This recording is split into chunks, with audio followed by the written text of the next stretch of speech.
Paşinyan gördüklərindən danışdı. Ermənilər Azərbaycanla sülhə necə baxır? Paşinyandan mesaj. 29 min kvadrat kilometrdən kənara çıxsaq? Paşinyan seçkidən sonraki hədəfini açıqladı. Amerika Birləşmiş Ştatlarından TRIP layihəsi üçün zəmanət aldıq. NATO Rusiyaya qarşı ssenarini hazırlayır. Rusiya Azal təyyarəsinə görə kompensasiya verəcək.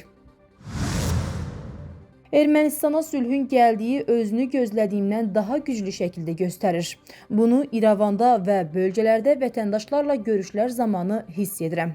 Axar TV xəbər verir ki, bu barədə Ermənistanın baş naziri Nikol Paşinyan deyib. Erməni baş nazir bildirib ki, vətəndaşlar sülh şəraitində psixoloji və mənəvi rahatlıq hiss etdiklərini deyirlər. Çünki ölkədə sülh hökm sürür. Həmişə yaşadığımız əsəblik, gərginlik və narahatlıq əvəzinə indi rahatlıq hiss edirik. Düşünürəm ki, vətəndaşlar da tibbi sığorta sisteminin, pensiya artımlarının və digər üstünlüklərin dolayısıyla olsa da sülhlə əlaqəli olduğunu anlayırlar.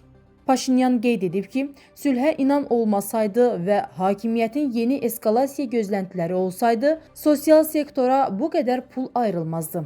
Sülh iqtisadi artım üçün imkanlar yaradıb. Vətəndaşlar sülhü gözlədiyimizdən daha güclü şəkildə hiss edirlər. O bildirib.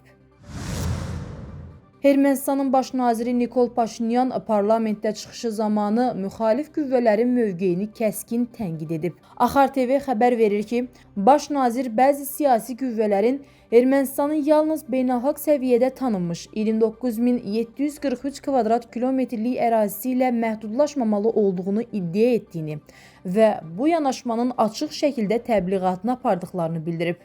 Paşinyanın sözlərinə görə, bu cür iddiaların davam etdirilməsi ölkəni qaçılmaz şəkildə yeni müharibəyə sürükləyə bilər. O, vurğulayıb ki, Qarabağ və ətraf bölgələri əhatə edən xəritələrin və simvolların gündəmə gətirilməsi də eyni təhlükəli məntiqin tərkib hissəsidir. Baş nazir qeyd edib ki, Ermənistan bu cür siyasətin ağır nəticələrini artıq tarixində yaşayıb və eyni səhvlərin təkrarlanması faciə ilə nəticələnə bilər. Sonda Paşinyan cəmiyyəti və siyasi qüvvələri məsuliyyətli davranmağa çağıraraq bildirib ki, regionda sülhün qorunması üçün beynəlxalq hüquqa əsaslanan yanaşma yeganə çıxış yoludur. Ermənistan baş naziri Nikol Paşinyan parlamentdə çıxışı zamanı hakim vətəndaş müqaviləsi fraksiyasının üzvü Mariya Karapetyanın gələcək mandatının necə xarakterizə olunacağı ilə bağlı sualını cavablandırıb. Axar TV xəbər verir ki, baş nazir bunun sülh mandatı adlandırılacağını bildirib. Gəlin nəhayət etiraf edək ki, 2021-ci ildəki seçki proqramımız orta statistik, psevdodaşnaq tipli proqram idi. Xalqın qarşısına bununla çıxmışdıq. Amma xalq həmin proqramı kənara ataraq bizə başqa sülh gündəmi verdi. Paşinyan bildirib. Baş nazir əlavə edib ki, onların şüarı sülhə sahib çıxdı və gələcək mandatın əsas mahiyyəti Ermənistan və Azərbaycan arasında sülhün institutlaşdırılması, onun adi hala çevrilməsi və cəmiyyətin əsas dəyərinə çevrilməsi olmalıdır. Xatırladaq ki, iyunun 7-sində Ermənistanda parlament seçkiləri keçiriləcək. Narahatlıqlarımıza və qorxularımıza baxmayaraq Amerika Birləşmiş Ştatlarından ən yüksək səviyyədə TRIP layihəsinin prioritet olaraq qaldığına dair zəmanət aldıq. Axar TV xəbər verir ki, bu fikirləri Ermənistanın baş naziri Nikol Paşinyan aprelin 16-sı Milli Assambleyada hökumətlə sual-cavab sessiyası zamanı bildirib. O qeyd edib ki, TRIP ilə bağlı proseslər nəinki yavaşlamadı, həm də sürətləndi. Hər iki tərəf, həm Ermənistan, həm də Amerika Birləşmiş Ştatları bunu mümkün qədər tez həyata keçirmək istəyir.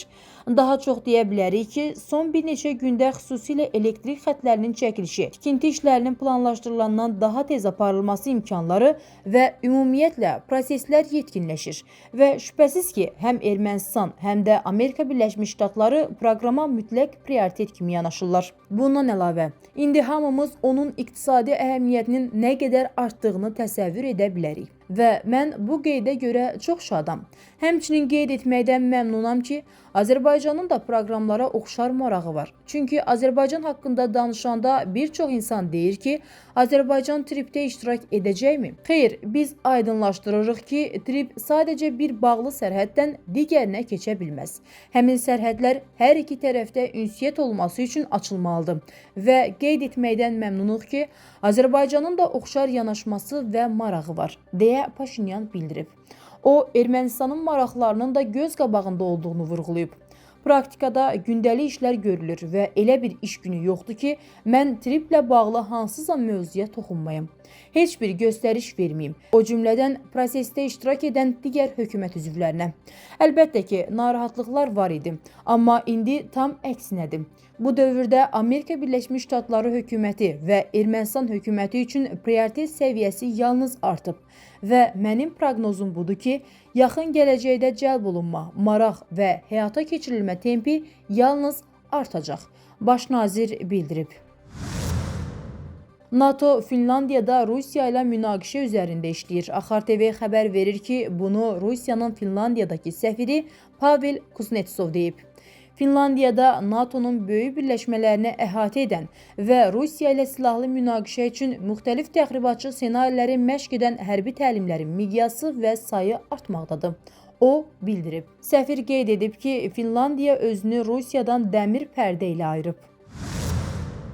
Azərbaycan Respublikası və Rusiya Federasiyası prezidentlərinin Düşənbə şəhərində 9 oktyabr 2025-ci il tarixli görüşü zamanı əldə olunmuş anlaşmaya uyğun olaraq, tərəflər 25 dekabr 2024-cü il tarixində Rusiya Federasiyasının hava məkanında hava hücumundan müdafiə sisteminin qeyri-ixtiyari fəaliyyəti nəticəsində Azərbaycan hava yollarına məxsus Embraer 190 tipli təyyarənin Aktav şəhəri yaxınlığında qəzaya uğraması ilə əlaqədar kompensasiyanın ödənilməsi də daxil olmaqla qəzadan irəli gələn məsələlərin müvafiq şəkildə həlli barədə razılığa gəliblər.